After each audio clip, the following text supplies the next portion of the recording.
Chapter 19. Everybody cringes at the sight of Antonius. Publius, Julius, Flavius, and Rufus waited to hear how Antonius saved himself. He must have escaped only by a miracle. Outdoors, a column of farm carts rattled past. Then the warning call of a watchman resounded as it did at intervals all through the night. "Dear citizens of Rome," he droned, "keep your fires banked and your lamps lit. Keep your doors and windows bolted so no evil may befall you." Gradually it grew quiet again. Behind the Viminal the sky turned rosy, the stars paled, and the first waking roosters crowed. "Well, how did you manage to escape the lion?" Flavius asked. "Through the grace of the gods and unbelievable luck," Antonius said. "Come now," Publius said. "You aren't just handing us a pack of lies, are you?" Antonius found this comment immensely funny. He doubled over with laughter. "You'll see soon enough that I'm not lying," he said. "Just hold your breath, you skeptic." Baffled, Publius fell silent. What did Antonius mean by that? "Why didn't you simply run out the door, Antonius?" Julius asked. This question, too, evoked a great burst of hilarity from Antonius. "Have you ever sat across from a lion ready to pounce?" he asked. "Thank Jupiter, no," Julius said. "Then try it sometime," Antonius continued. "You wouldn't move a finger. Besides, the louts had barricaded the door from the outside. Even if they hadn't, before I could have turned around, I'd have been eaten alive." "But how long can one sit motionless?" Rufus asked. "I wondered about that too," Antonius said. "All I knew was that the lion was not moving and had me fixed with his eyes. I stared back. I'd once heard that you should look an animal straight in the eye, then they get afraid. But I guess the lion hadn't heard that one." Apparently the whole thing bored him, though, for soon he got up and lopped over to the entrance of a tunnel along the left wall, where he crawled inside. Out of curiosity, it seemed. I assumed it was a tunnel the big animals are driven through on their way into the arena. Anyway, he didn't get very far. An iron grill blocked his way. He had forced himself so far into it, however, that only his tail stuck out. I used this moment to make a desperate attempt to save myself. I tore off the net. Here it is, you see. Fled to the cavern the lion had leapt from, and quickly climbed inside. I pulled the sliding iron bars down again, and I was saved. "Fabulous!" Julius, Flavius, and Rufus shouted. "You did a beautiful job, Antonius," even Publius said. Xanthippus nodded his agreement. "Bravo, my son," he added. "What happened then?" Julius asked, greedy to hear more. The lion came back and sat down in front of his cage. Now it was I who was on the inside and he out. That must have confused him, for he looked at me almost questioningly. "Ha! So I've outwitted you, you man-eater, eh?" I rejoiced to myself. I was so happy that I stuck out my tongue at him. That seemed to confuse the lion even more, but to me it didn't matter. However, my high spirits didn't last long. Suddenly it occurred to me. By Pluto, now I'm sitting safely in the cage all right, but how am I ever going to get out? Tomorrow they'll find me and make hash out of me. All at once the lion bent his head to one side and gently rubbed against the iron bars, as though asking me to be nice to him. An insane ray of hope flooded through me. Can it be? I asked myself. No, it's impossible. Or is it possible? "What were you thinking?" Flavius asked dumbly. The others surmised some dark thing. Antonius laughed again. What was I thinking? Nothing else. I merely looked at his paws. The claws were snipped off and left completely blunt. "Rameses!" I cried, almost crazy with joy. "Rameses!" the others repeated, and they all began breathing regularly again as if a stone had been rolled away from in front of their hearts. Yes, that's who it was. It really was. He lay on his back and stretched all four paws in the air.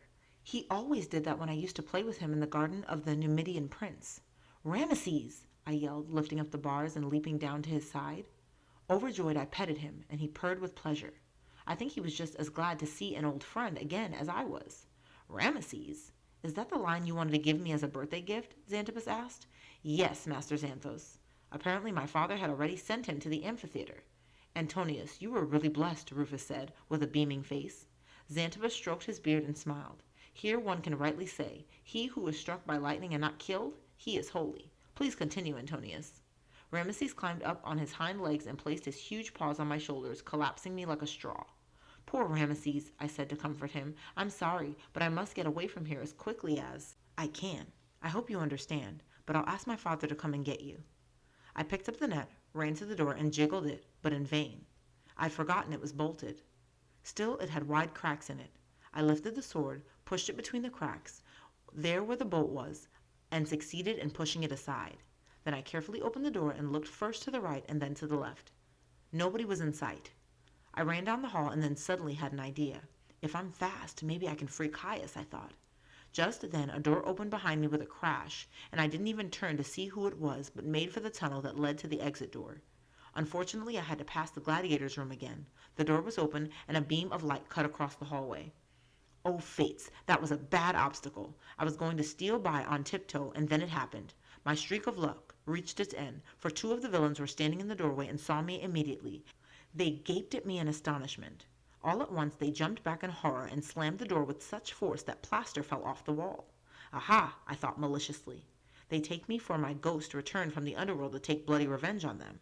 They couldn't believe I'd escaped the lion's den alive. I ran on, breathing easier, dashed around a corner into the tunnel, and collided with the two guards who were again making their rounds. To my amazement, both turned tail and skittered up a spiral staircase, 3 steps at a time all the way, and vanished.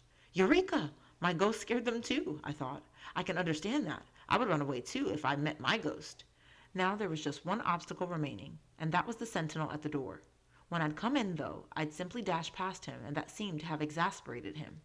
Then I caught sight of him at the end of the tunnel, sitting on a stool near the door.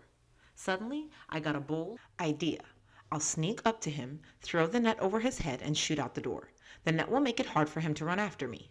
I was just 3 steps away from the Cerberus when my helmet bumped against a wooden beam. Poing! I'd forgotten I'd still had it on, and the fellow shot into the air like a pitchforked elephant. That finishes me, I thought. But miracle upon miracle, he saw me, tore open the door, and shot out into the Via Sacra faster than an arrow of Achilles. He leapt headfirst over a low wall and disappeared. What a coward, I said to myself, and felt triumphant. No doubt he thought I was going to run him through with my sword. I'm a hero. A little while later, I was running across the Forum toward Broad Street. I just reached the speaker's platform, and a robber who must have been waiting for a victim to come by leapt out at me. Money or life, he hissed like a dragon, spitting fire. He threatened me with a club that was taller and fatter than I am.